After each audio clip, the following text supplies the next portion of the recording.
full tummy, a beautiful view of the ocean, and not a care in the world.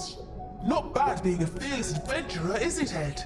Nothing else I'd rather be.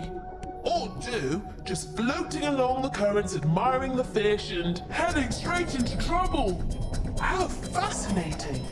What do you mean fascinating? He's got us in his grip. We're about to be eaten alive. Get us out of here, Eppa. Look at those incredible arms! Don't you mean suckers that could squash us in an instant? It's okay, Ed. There's no need to be afraid. It's just an octopus. It may look like something from outer space, but it's actually quite calm. Octopus? What a strange name. It's actually a Greek word meaning 8 legs. He's freed us. Told you, we're not his usual tasty snack. Hold on to your helmet, Ed. We're off! Jumping bananas! Shark! Oh dear, now these creatures may just like the taste of us. Don't look at me, Shark. There's definitely not enough meat on this alien to feed a monster like you. I think I'll get us out of here. That sea anemone should be cover enough. See what?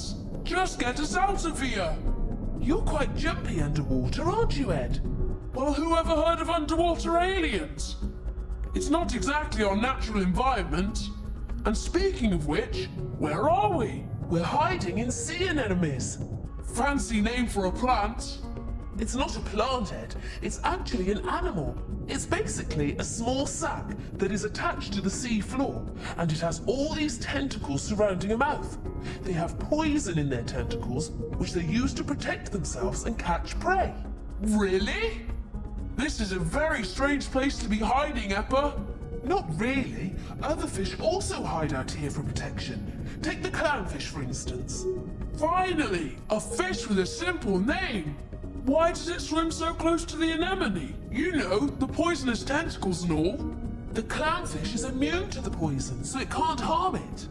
I think it's time I take a dip. Let's watch the clownfish for a moment. If it's calm, then it's safe for you to go out. So, what's the clown up to? Okay, Ed, go swimming, but stay close. Hey there, fishy! Wait! Oops, this cable is a little... Important, so don't get it caught on anything. What kind of fish is this, Eppa? It's a tang, Ed. They look beautiful, but can get very angry quickly, so watch out. He doesn't look that big to me. They are powerful swimmers that combat tidal forces when they're looking for food. Small in size and strong inside, like me.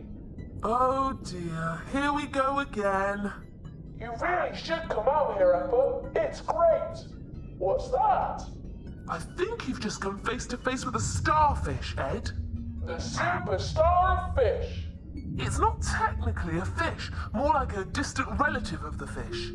How does it eat? It has tiny tube feet under its arms that help it feed. On what? They usually eat small fish or other smallish sea animals. Are they always reddish purple? They come in many colours and textures to help disguise themselves in the brightly coloured coral. Hey Ed, stay away from the dark holes in the coral. It's not safe. Come on, Eppa. It's totally calm out here. I want to see more. Oh no! Keep still, Ed. Don't move. You'll be fine. I'm fish food. Get a grip, Ed. Help! Just use your flash to see what's really out there. It's just a cleaner shrimp head. Nothing to be afraid of. Thank goodness. I thought it was another killing creature. They eat almost anything. They are the ocean's version of a scavenger. They eat both plants and meat. How? They've been known to crawl over bodies, fins, eyes, and even gills of a larger fish and eat off all the parasites. Yikes! What now? Nothing. Just a snuggy thing. It looks kind of like a black sea worm. You're going to love the name of this one, Ed. It's called a sea cucumber. Like the vegetable? Exactly. They're mostly found on the seafloor, where it feeds off all the dead material found there. It's got a strange looking skin. It's kind of leathery with feathery tentacles. Mr. Feathery Leathery, it's a pleasure to meet you. There are a whole lot of creatures on the sea bottom that wait for sharks and other predators to drop bits of food from out of their mouths so that they can have a meal on the leftovers. What's that, Emma? It's called a hermit crab. They also wait for bits to fall from above. What's it doing behind that shell? Hermit crabs don't have a shell of their own, so they find empty seashells to crawl into to protect their soft bodies. Watch out for that sea urchin, Ed! Hey, this thing has got some funny looking legs.